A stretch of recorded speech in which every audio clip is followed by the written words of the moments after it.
Okay, so now we'll cover the seminar information. So let me just expand my screen here. You're going to go into D2L once you've logged into My Campus.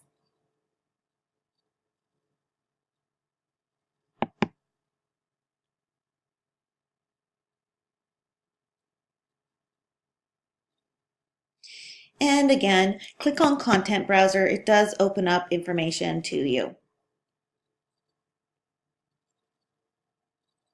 As we go along, you'll see that I do publish information as it comes, so the content in D2L will expand as we go through this course. I'm going to go through the course outline to get started.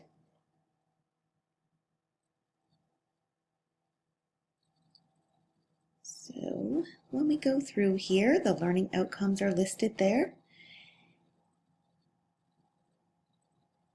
I'm going to go down here to the detailed plan. So you can see that there's 4 instructors for this course: Jason Picard, myself, Michelle O'Donohoe, Marie Walden-Newland, and Tammy Jinkerson.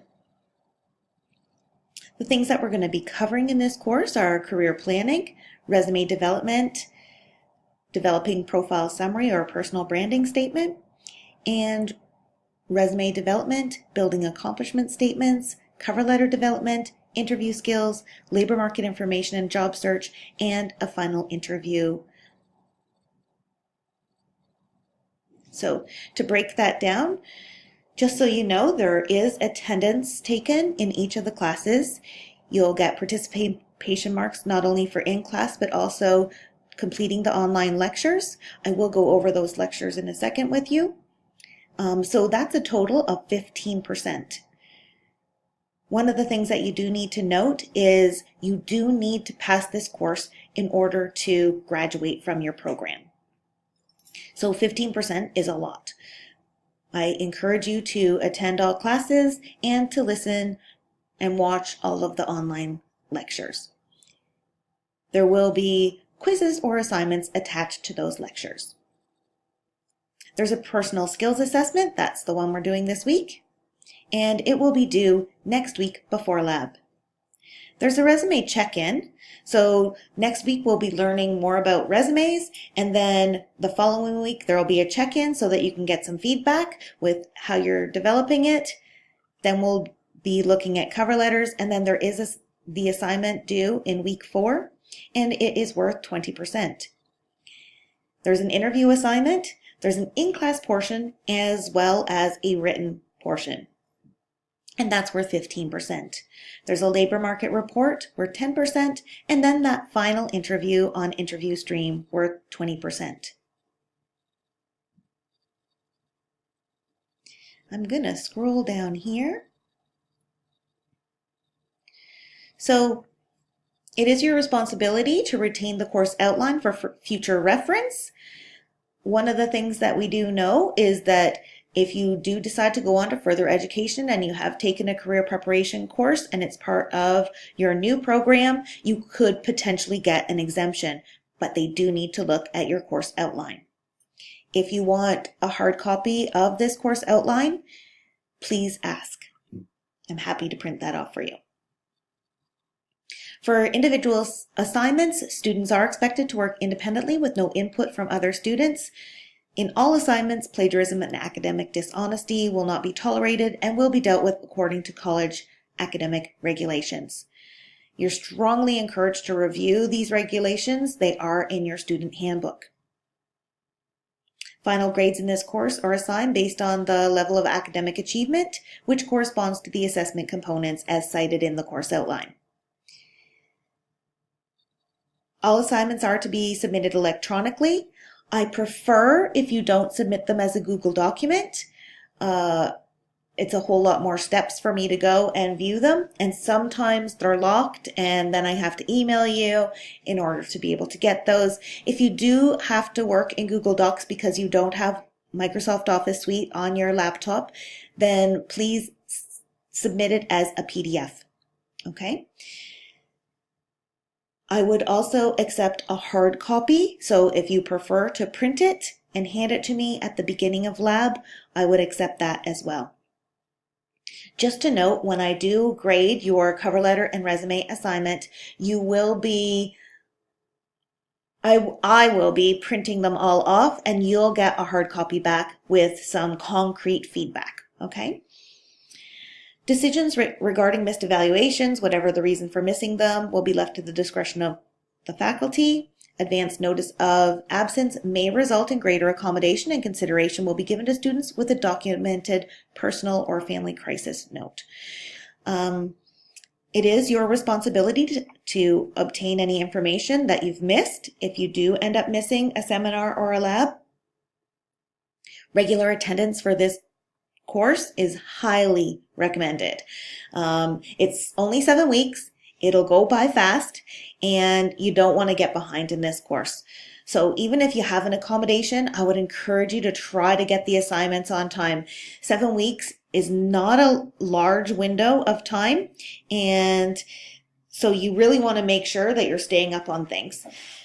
Regardless if you have an accommodation or not, this is for all students, including those with an accommodation. I do need an email if you're going to submit something late, okay? If you send me an email, I won't follow through with the 5% for 1 day late, 10% for 2 days late, and 15% for 3 days late. What I will need to know is, when are you going to get it to me? And you need to get it to me on that time frame, or the late assignment policy will come into play, okay? So if you have an accommodation and you are allowed extra time, you still need to send me an email before the assignment is due to let me know that you will be submitting it late, as well as the actual date that you're going to get it to me. So your classes are on Wednesday, for instance. You know on Tuesday you're not going to be able to get that assignment done because of other assignments have taken priority, something happened on the weekend, whatever it might be.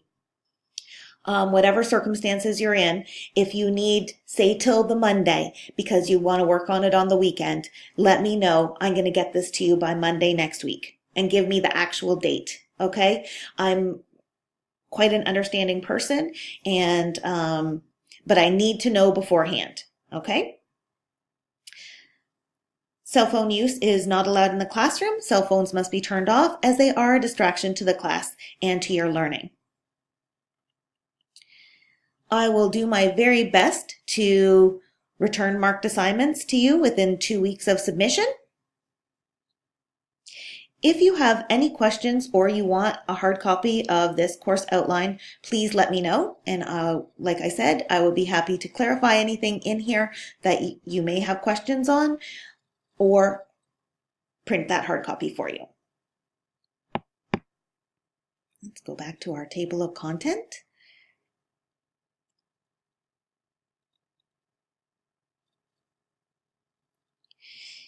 And you'll find the lectures here, the links,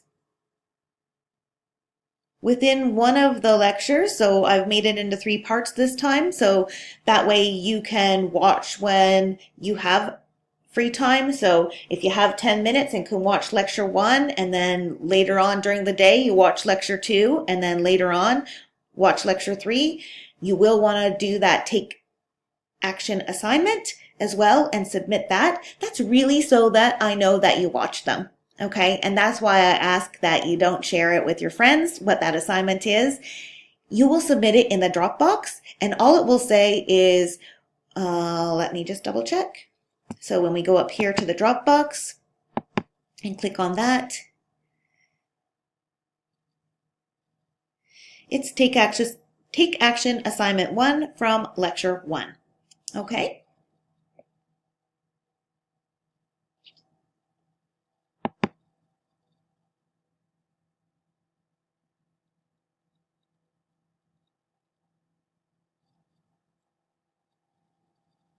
If you have any questions in regards to this or the content, please feel free to either send me an email, or I'd be happy to discuss it before or after class. We're going to go down to the career planning, and there is a Type Focus additional resource that you'll want to have a look at.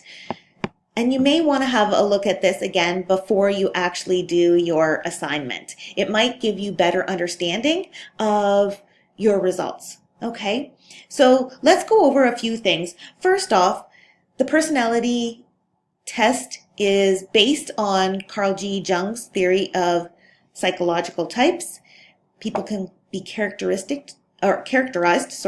by their preference or their general attitude. So the first thing that you looked at was, or learned, is if you were an extrovert or an introvert. When I did training for personality dimensions, one of the things that I really liked was how they explained extroversion and introversion. Because sometimes people think, oh, I got an introvert, but I really do enjoy people. I like going out with my friends and hanging out. The big thing is, where do you get your energy from? Do you need to recharge your batteries by having some alone time? Or do you get really pumped up and energized by spending time with people? That kind of usually helps and makes the results of your test more clear. Then we looked at sensing versus intuition and your preference of one and two functions of judging, thinking and feeling. So when we look at those and break them down, it's really based on Isabel Briggs Myers, a researcher and practitioner of Jung's theory, proposed to see the judging perceiving relationship as a fourth dichotomy influencing personality types. Okay, so when we look at this, the first criteria was that extroversion introversion. It signifies the source and direction of your personal energy. Okay, the second criteria was sensing and intuition, and it represents the method by which you personally receive or perceive and understand information that is coming at you.